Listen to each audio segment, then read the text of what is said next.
Now we will see the experiment known as preparation of media to isolate the medically important microorganisms. So before getting into the experiment, let us see what is the importance of these culture media and how these media are acting as the selective media for specific isolation of pathogens. So coming to the first media, that is mannitol salt agar media, which is considered as the selective as well as the differential media. Selective, it will allow the growth of Staphylococcus aureus, and the differential, it can differentiate mannitol fermenting bacteria as well as non-mannitol fermenting bacteria. Now coming to the composition of the media, mannitol salt agar medium is made up of pancreatic digest of casein and peptic digest of animal tissue, beef extract, NaCl, mannitol, phenol red and agar obviously, which is acting as a solidifying agent. And here I had indicated the composition for 1 liter or 1000 ml of distilled water. And whenever you are preparing the media, you need to check the pH before giving for autoclaving. Okay. Now coming to the main important ingredient of this agar medium is NaCl. Look at the composition. We are adding very high amount of salt concentration. So this high amount of salt concentration will inhibit the other bacteria and it will allow only the Staphylococcus aureus or the Staphylococcus species to grow on this particular medium. So this is very important ingredient which is we are adding in very high concentration. Now coming to the other ingredients, when you look at the first two, pancreatic digest of casein and animal tissue, which are acting as the sources for nitrogen, vitamins, minerals and amino acids for the growth of that particular pathogen which is growing on this medium.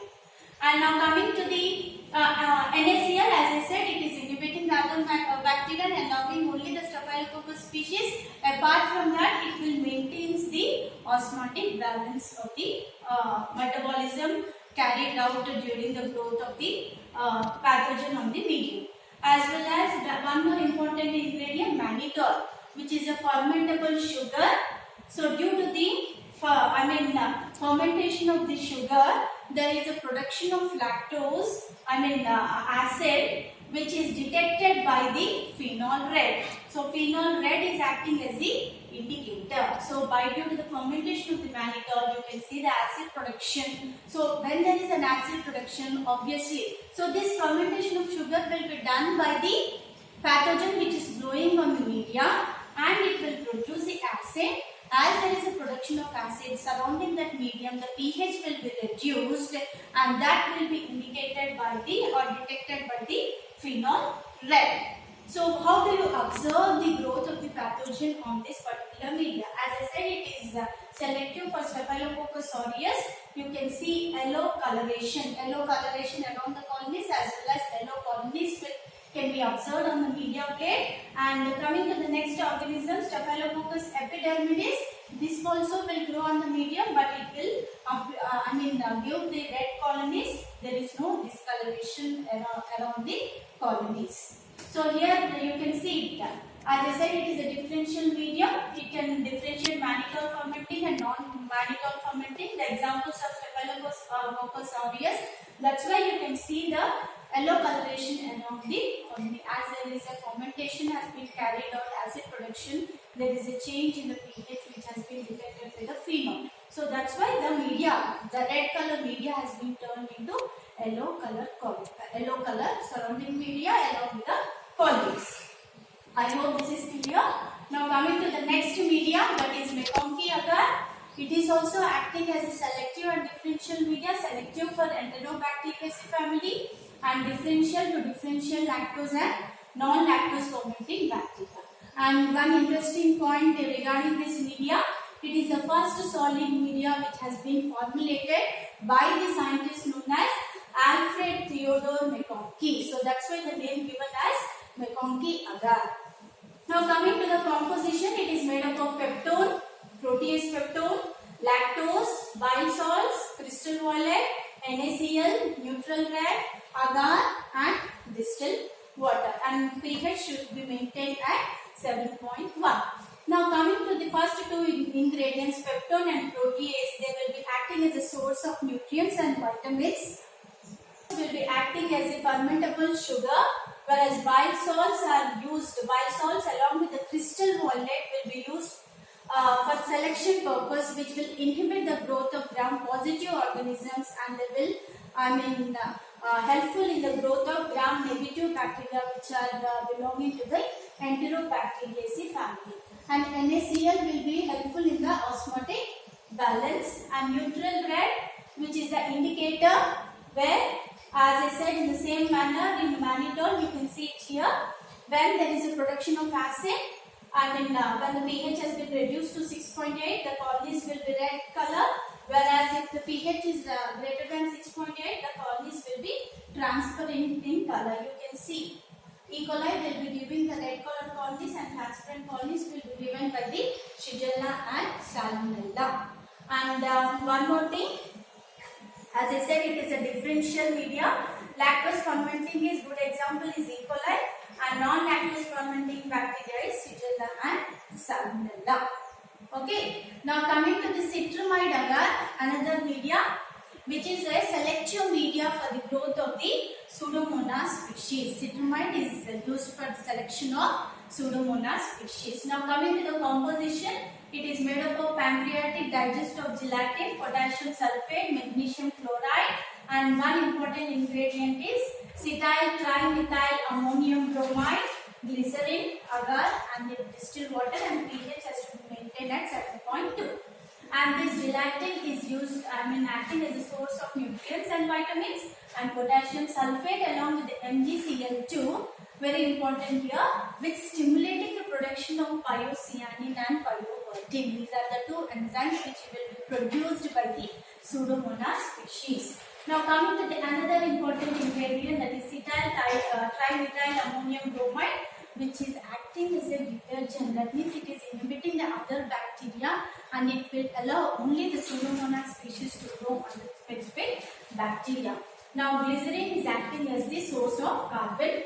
So as I said, the Pseudomonas will produce the water soluble iron chelators, that is nothing but the yellow color pigment, yellowish green color pigment, which is called as the pyrovertin. So this will combine with the pyocyanin, both will be produced by the Pseudomonas only. So due to the combination of these two pigments, you can see the colonies as bright green color on the surface of the agar medium. So the Pseudomonas will be appearing in bluish green color colonies on the plate. Now coming to the last media, that is cement citrate agar.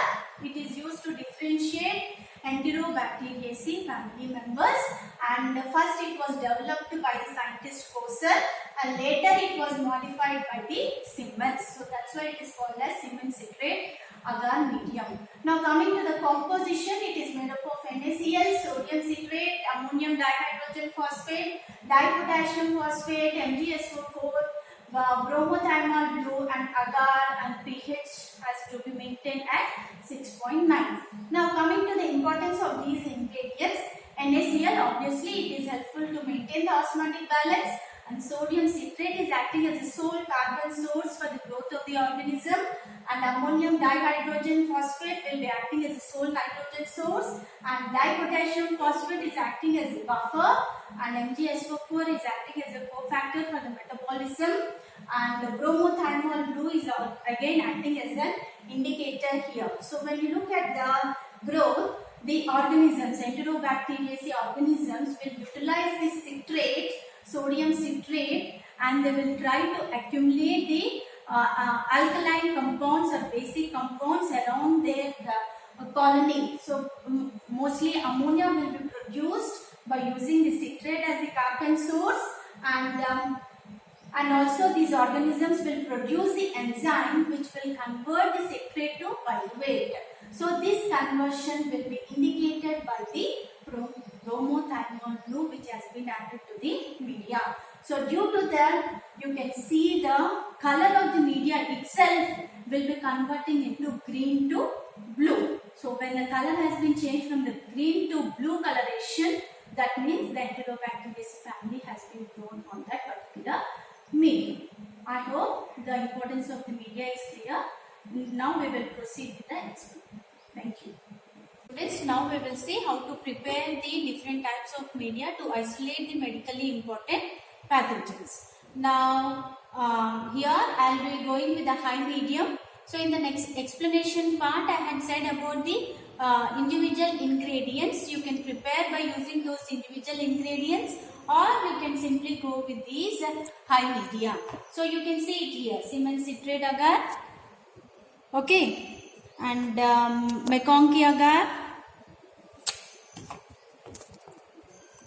citramide agar, and mannitol salt agar. So the respective how much amount you need to add it will be there on the bottle itself. For suppose if we are going with the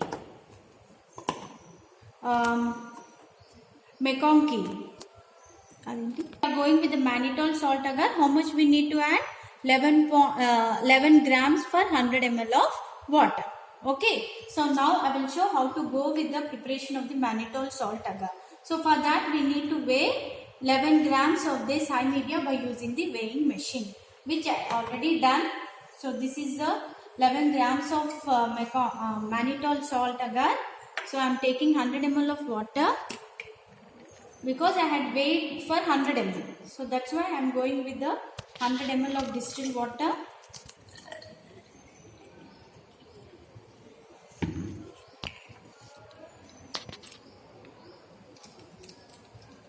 So put that 11 grams of agar and 100 ml of water.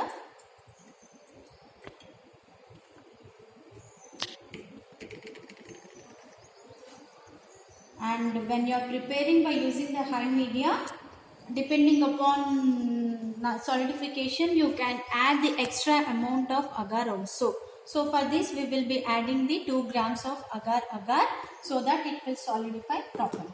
So dissolve the contents properly and give it for autoclave. So that is the preparation for the mannitol salt agar medium. So after autoclave you can see the media like this. Okay, the red color, nicely you got the red color. So which is nothing but the mannitol salt agar medium. So likewise, as I said, you can go with the preparation of the other 3 medias also. By looking at the composition, you can dissolve the respective amount and go for autoclaving. Okay, and plate them in the sterile petri plates and inoculate the culture. Now I will show the result how you will be getting the growth of that particular pathogen on specific medium. So the first one is mannitol salt agar medium, which is used to selective media for Staphylococcus aureus. So here you can see yellow color colonies on the mannitol salt agar medium. Okay, so mostly it is Staphylococcus epidermidis, whereas here you can see the same media but the red color has been turned into yellow color. So that means it is Staphylococcus aureus, because it is able to ferment the mannitol. So you can see the discoloration of the agar medium also. This you will see after incubation of the plates. Okay, now coming to the McConkey. So McConkey agar medium is used as a selective media for Enterobacteriaceae family and to differentiate lactose and non-lactose fermenting bacteria. So here you can see the red color colonies, which are nothing but the E. coli culture. Okay, which are able to ferment the lactose. So this is the result for the McConkey agar medium. Now coming to the citramide agar. So this is the citramide agar, where you can see the growth of the pseudomonas, but we are not identify the bluish green coloration, because that coloration will fade away within few days. So maybe that is the reason why you can't see the bluish green coloration. But if you compare with the broth here, the same pseudomonas which have been inoculated into the broth, here you can see nicely the fluorescent bluish green color. Okay, so in the same way you can see the colonies on this plate. So this is about citramide agar medium. Now coming to the Siemens citrate, so which is a selective media for the pseudomonas. So before inoculation it used to be green in color. So after incubation, as a result of the growth of pseudomonas, you can see the whole plate has been changed nicely into the blue color. I hope the results are clear. Thank you.